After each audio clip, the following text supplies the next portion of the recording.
الحمد للہ وکفا وسلام علی عبادہ الذین اصطفى اما بعد اعوذ باللہ من الشیطان الرجیم بسم اللہ الرحمن الرحیم القارعۃ ما القارعۃ وما ادراک ما القارعۃ یوم یکون الناس کالفراش المبثوث وتکون الجبال کالعہن المنفوش فَأَمَّا مَنْ ثَقُلَتْ مَوَازِينُهُ فَهُوَ فِي عِيشَةٍ رَاضِيَةٍ وَأَمَّا مَنْ خَفَّتْ مَوَازِينُهُ فَأُمُّهُ هَاوِيَةٌ وَمَا أَدْرَاكَ مَا هِيَهْ نَارٌ حَامِيَةٌ صدق اللہ العظیم۔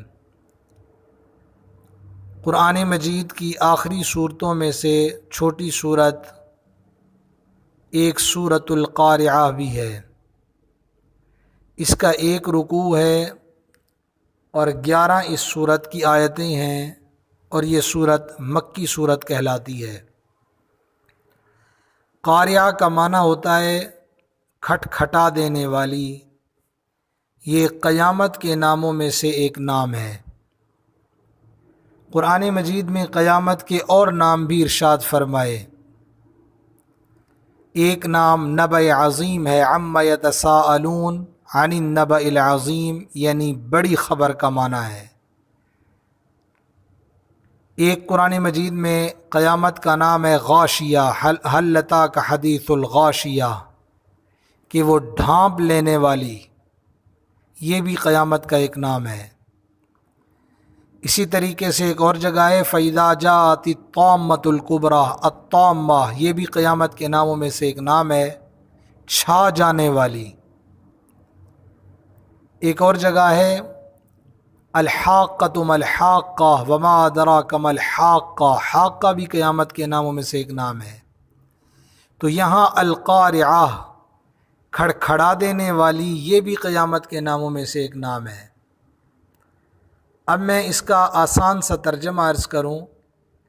فرمایا القارعۃ ما القارعہ، کھڑکھڑا دینے والی، کیا ہے کھڑکھڑا دینے والی؟ وما ادراک ما القارعہ، آپ کو کیا معلوم کہ وہ کھڑکھڑا دینے والی چیز کیا ہے؟ یوم یکون الناس کالفراش المبثوث، جس دن لوگ بکھرے ہوئے پروانوں کی طرح ہو جائیں گے۔ وتکون الجبال کالعہن المنفوش، اور فرمایا پہاڑ ایسے ہو جائیں گے جیسے دھن کی ہوئی روئی، یعنی دھن کی ہوئی روئی کے ریزے ریزے ہوا میں بکھر جاتے ہیں جیسے، تو یہ سارے پہاڑ دھن کی ہوئی روئی کی طرح ہو جائیں گے۔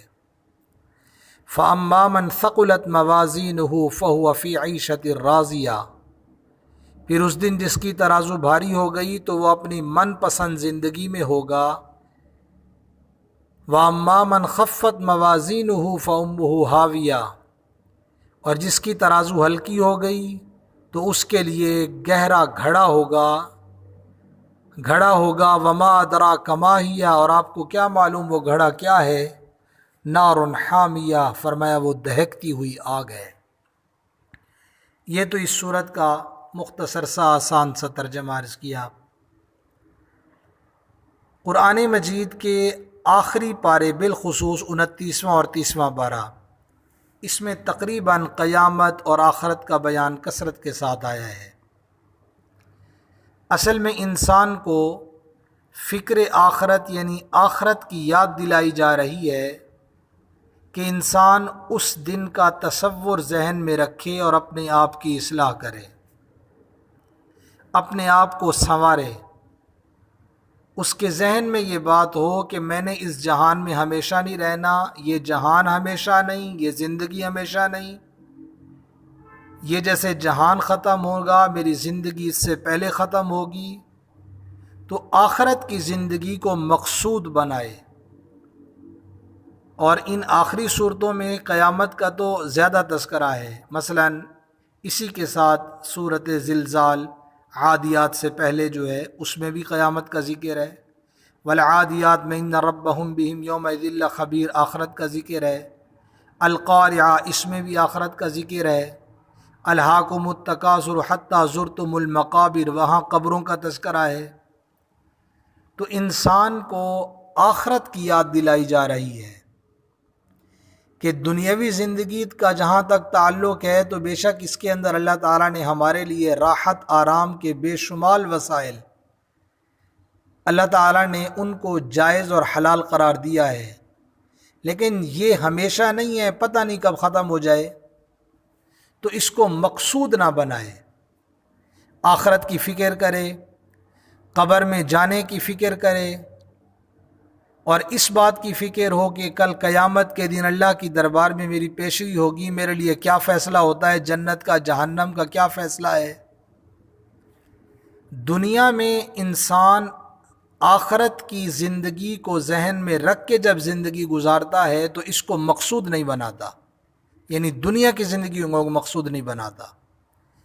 ویسے تو اگر دیکھا جائے تو جیسے انسان کھاتا ہے جانور بھی تو کھاتے ہیں، انسان پیتا ہے تو جانور بھی تو پیتے ہیں، انسان سوتا ہے تو جانور بھی تو سوتے ہیں، انسان بیدار ہوتا ہے تو جانور بھی تو بیدار ہوتے ہیں۔ لیکن یہ کھانا پینا سونا جاگنا، اب یہ انسان کی زندگی کا کوئی مقصد نہیں ہے۔ اگر انسان اسی طریقے سے کھائے پیے سوئے جاگے اور کوئی مقصد نہ ہو تو پھر اگر دیکھا جائے تو انسان اور جانور کی زندگی میں کیا فرق ہوا؟ جانور بھی یہی چیزیں کر رہا ہے، لیکن انسان کو ایک مقصد کے لیے دنیا میں بھیجا گیا کہ اس نے مرنا ہے، مرنے کے بعد قبر ہے، قبر کے بعد قیامت کا دن جب اٹھائے جائیں گے 50,000 سنہ، 50,000 سال کا دن ہے، اللہ کی دربار میں حاضری ہے، حساب کتاب جزا سزا جنت جہنم کا فیصلہ ہے، اس لیے یہاں پہ ہر چیز سوچ کر وہ کرے، آخرت کو مد نظر رکھے، آخرت کی فکر یاد دلوائی گئی۔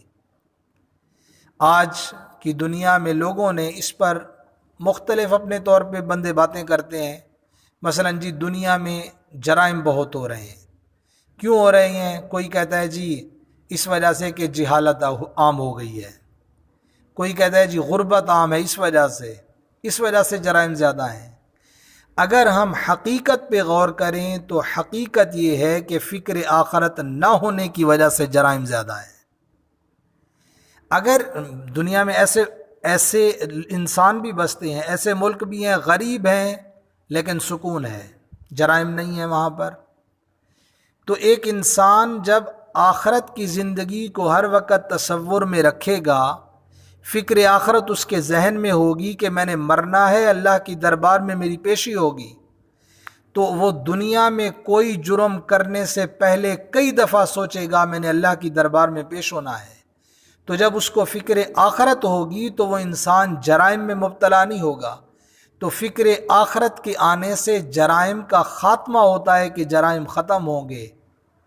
اس لیے اس سورت کے شروع میں اللہ رب العزت نے جو شروع میں قیامت کا ذکر ہے، القارعۃ ما القارعۃ وما ادراک ما القارعۃ، یعنی انسان کو یاد دلایا جا رہا ہے فکر آخرت رکھے، انسان آخرت کو ذہن میں رکھے کہ وہ کھڑکھڑا دینے والی کیا ہوگی، کھڑکھڑا دینے والی، آپ کو کیا معلوم کہ وہ کھڑکھڑا دینے والی چیز کیا ہے؟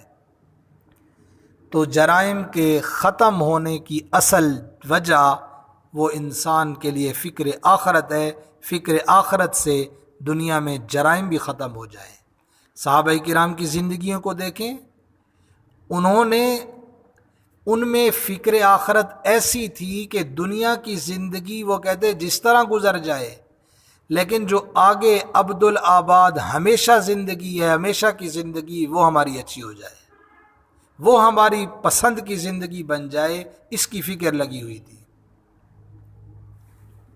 تو آگے فرمایا یوم یکون الناس کالفراش المبثوث، پہلے قیامت کا ذکر، القارعۃ ما القارعۃ، آخرت یاد دلائی۔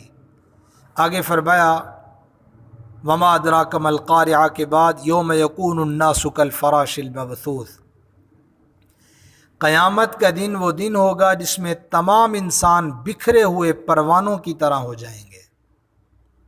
دنیا میں ہم دیکھتے ہیں کہ جب اچھا موسم بن جاتا ہے، بادل آ گئے، اس کے بعد بارش ہو جاتی ہے، بارش ہو جانے کے بعد اچانک نہ پھر ہم رات کے وقت دیکھتے ہیں کہ پروانے نمودار ہو جاتے ہیں، پھر ان پروانوں میں کوئی ترتیب نہیں ہوتی، یعنی بکھرے ہوئے ہوتے ہیں، کوئی دائیں کوئی بائیں، کوئی اوپر کوئی نیچے۔ اللہ تعالیٰ نے میدان محشر کا یہ منظر بیان فرمایا، قیامت کے دن جس وقت قیامت قائم ہوگی، انسان اپنی حیرانی اور پریشانی کی وجہ سے ایک دوسرے سے علیحدہ ہو کر کسی کا رخ کس طرف، کسی کا رخ کس طرف، یعنی ان میں کوئی باہمی آپس میں کوئی ترتیب نہیں ہوگی، بلکہ یوم یکون الناس کالفراش المبثوث، جیسے بکھرے ہوئے پروانے ہوتے ہیں اس طرح انسانوں کی حالت ہوگی کہ بکھرے ہوئے پروانوں کی طرح ہو جائیں گے۔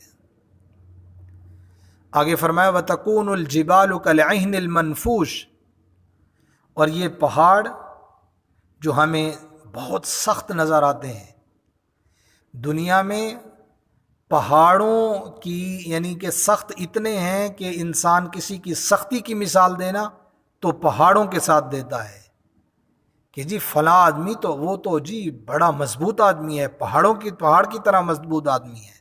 ایک لفظ ہم کہتے ہیں فلاں آدمی جبل استقامت ہے، جی پہاڑ کی طرح استقامت رکھتا ہے۔ تو پہاڑوں کی سختی یعنی مضبوطی مشہور ہے۔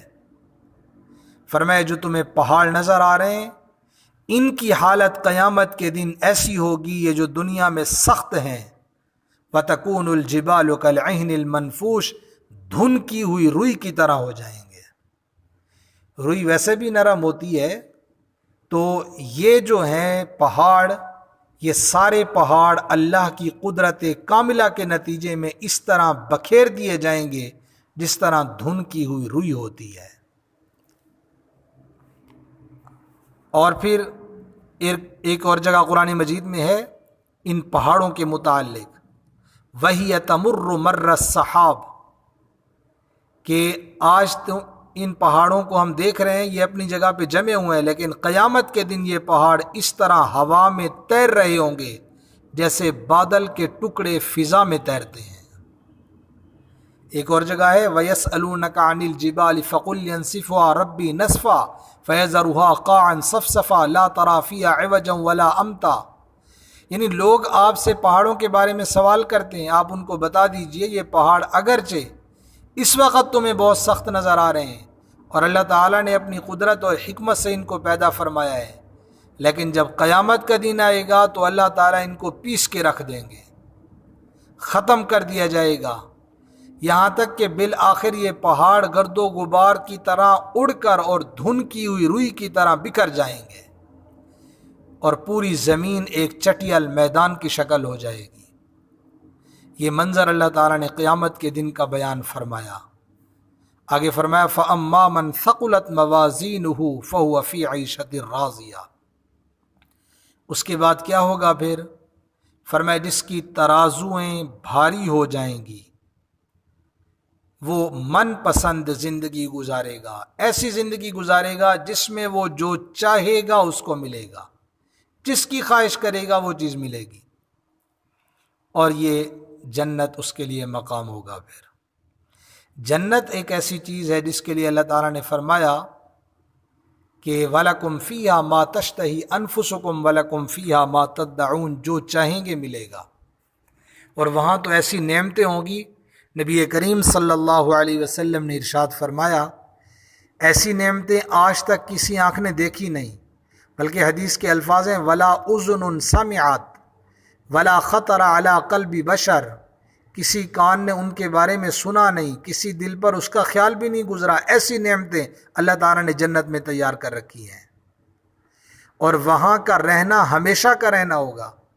دنیا میں کسی کو اگر سب کچھ دے دیا جائے، دنیاوی حساب سے اگر دیکھیں ہر آدمی چاہتا ہے شہرت ہو، کار کوٹھی ہو، بینک بیلنس ہو، مجھے کوئی ٹینشن، مجھے یہ دنیا کی ساری فیسلٹیز جتنی آسانیاں ہیں وہ مجھے مل جائیں، سب کچھ دے دیا جائے اور انسان کو یہ کہہ دیا جائے نا کہ یہ تمہارے لیے ہے لیکن 1 سال کے لیے ہے، 1 سال کے بعد لے لیں گے، ختم، تو انسان کو یہ ٹینشن ضرور ہوگی، اگرچہ ان سے فائدہ اٹھا لے گا لیکن یہ ذہن میں ہوگا ہمیشہ نہیں ہے، سال کے بعد ختم ہو جائیں گی۔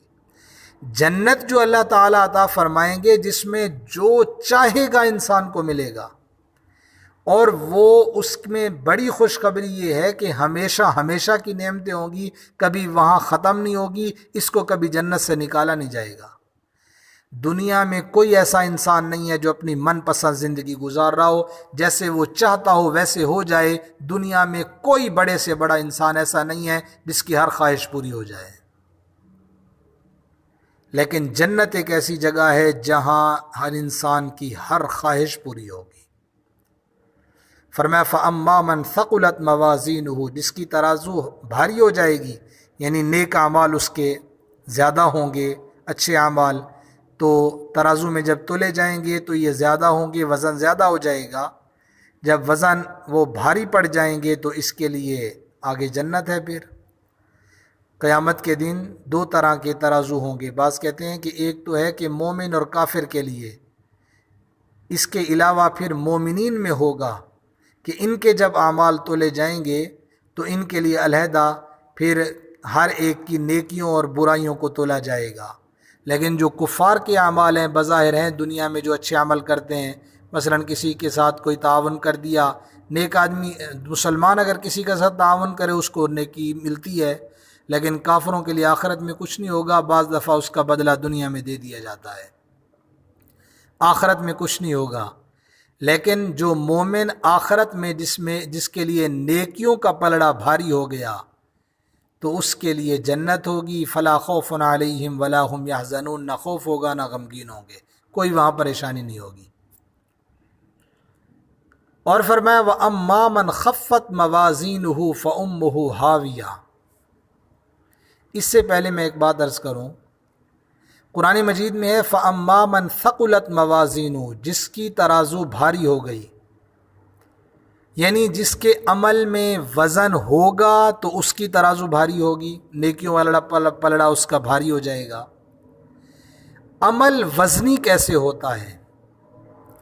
عمل کے وزنی ہونے کے لیے، دوسرے لفظوں میں یوں کہوں، عمل کے اللہ کے ہاں قبول ہونے کے لیے، جب اللہ کے ہاں ایک عمل قبول ہوگا وہی وزنی ہوگا۔ اللہ کے ہاں عمل کے قبول ہونے کے لیے 3 شرطیں ضروری ہیں، 3 شرطیں ہیں، وہ پائی جائیں گی تو اللہ کے ہاں عمل بندے کا قبول ہے۔ اگر ان میں سے ایک شرط نہیں ہے، کوئی ایک شرط بھی نہیں ہے، کوئی ایک شرط نہیں ہے، تب بھی اللہ کے ہاں عمل قبول نہیں ہوتا۔ وہ 3 شرطیں کون سی ہیں؟ نمبر 1، پہلے نمبر پر یہ ہے کہ ایمان شرط ہے۔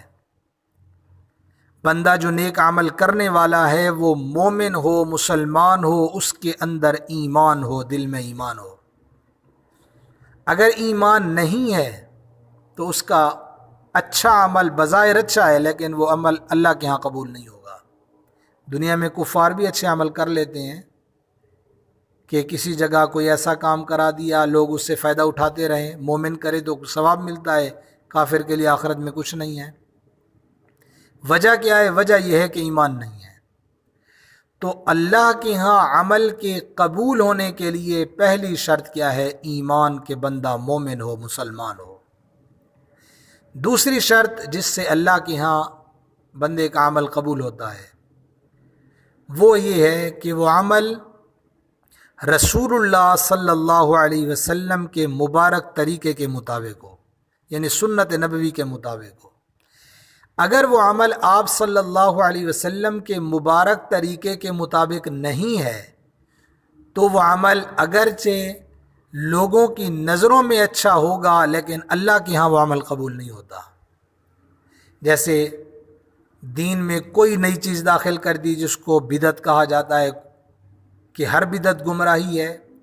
اب وہ بدعت انسان کو تو بظاہر نظر آ رہا ہے بڑا اچھا عمل ہے، لیکن چونکہ وہ عمل رسول اللہ صلی اللہ علیہ وسلم کے مبارک طریقے کے مطابق نہیں ہے تو اللہ کے ہاں وہ عمل قبول نہیں ہے۔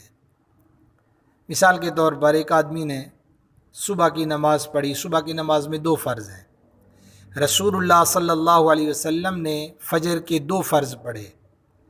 ایک آدمی 2 کی جگہ اگر 3 رکعتیں پڑھ لے، اور وہ اگر دیکھا جائے تو 3 رکعتیں بظاہر کیا کہ اس میں جناب تیسری رکعت میں رکوع بھی زیادہ ہو گیا، 2 سجدے بھی زیادہ ہو گئے، سورہ فاتحہ پڑھ لی، 7 سورت پڑھ لی، اتحیات پڑھ لی، درود پاک پڑھ لی، یا رب اجعلنی، دعائیں مانگ لی آخر میں، تو اب بظاہر تو یہ نیک عمل ہے جو اس نے اس نماز میں زیادہ کر لی ہے، لیکن ہر بندہ سمجھتا ہے کہ جس نے 3 رکعتیں پڑھی تو اللہ کے ہاں یہ اس کی نماز قبول نہیں ہے۔ کیوں نہیں ہے؟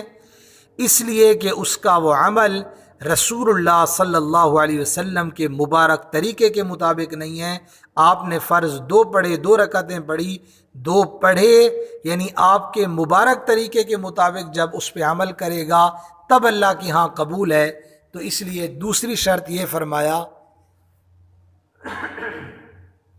کہ اللہ کے ہاں عمل کے قبول ہونے کے لیے ان عمل کا رسول اللہ صلی اللہ علیہ وسلم کے مبارک طریقے کے مطابق ہونا ضروری ہے۔ تیسری شرط عمل کے قبول ہونے کے لیے وہ یہ ہے کہ جس عمل کو انسان کر رہا ہے اس عمل کے کرنے میں اخلاص ہو، یعنی اللہ کی رضا مقصود ہو، کوئی اور مقصد نہ ہو کہ میں جو عمل کر رہا ہوں یہ میں صرف اور صرف اللہ کی رضا کے لیے کر رہا ہوں، کسی کو دکھانے کے لیے ریا نمود اس میں بالکل نہ ہو، تب یہ عمل اللہ کے ہاں قبول ہوتا ہے۔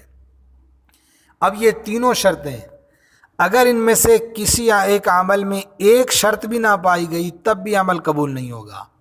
بندہ مومن بھی ہے، عمل بھی آپ صلی اللہ علیہ وسلم کے مبارک طریقے کے مطابق کر رہا ہے، لیکن دل میں اخلاص نہیں ہے، اللہ کے ہاں عمل قبول نہیں ہوگا۔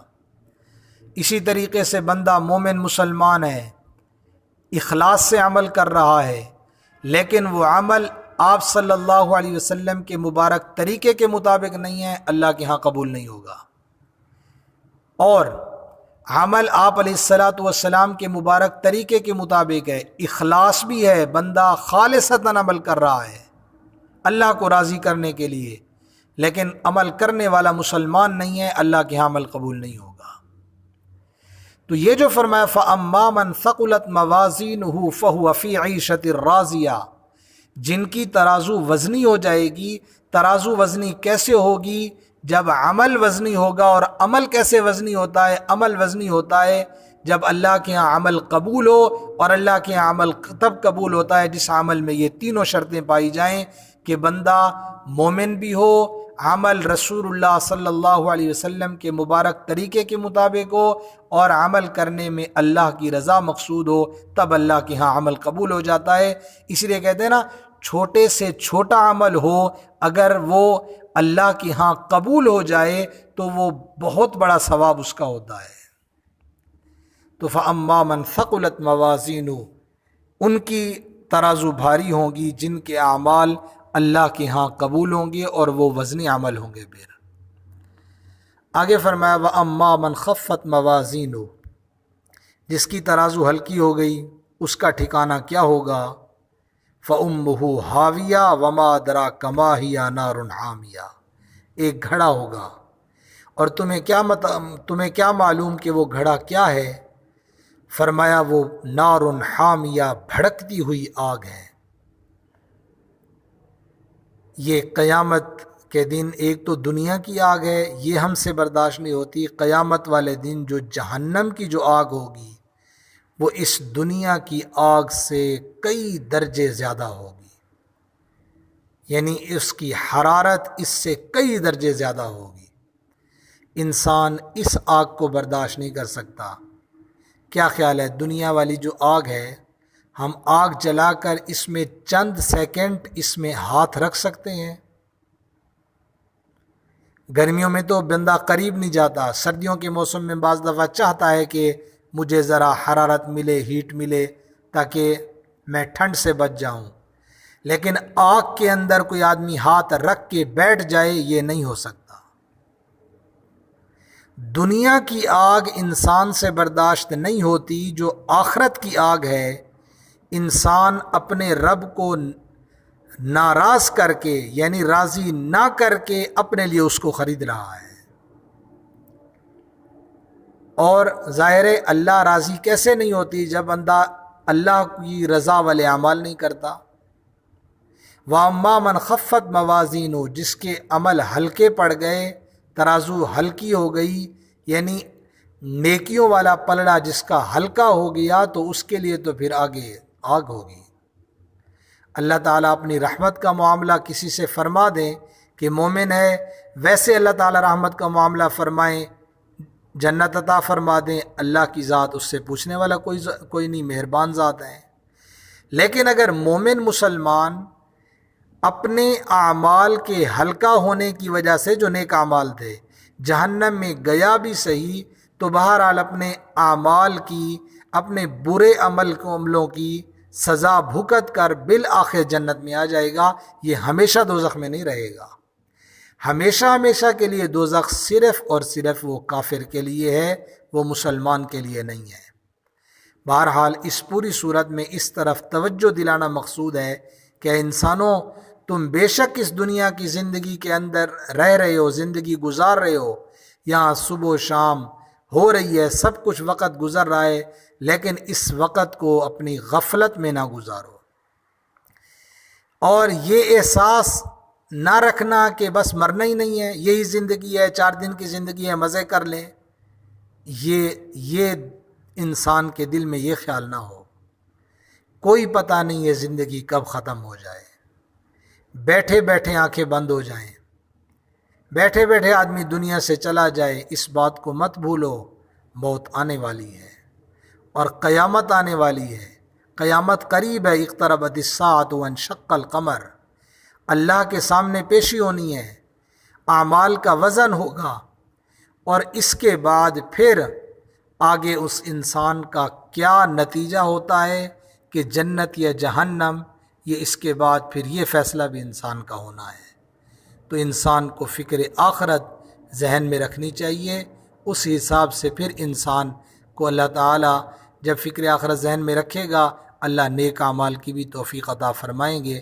اللہ تعالیٰ سے دعا ہے جو کچھ کہا سنا، اللہ ان باتوں پہ ہم سب کو صحیح معنی میں عمل کی توفیق عطا فرمائیں۔ وآخر دعوانا ان الحمد للہ رب العالمین۔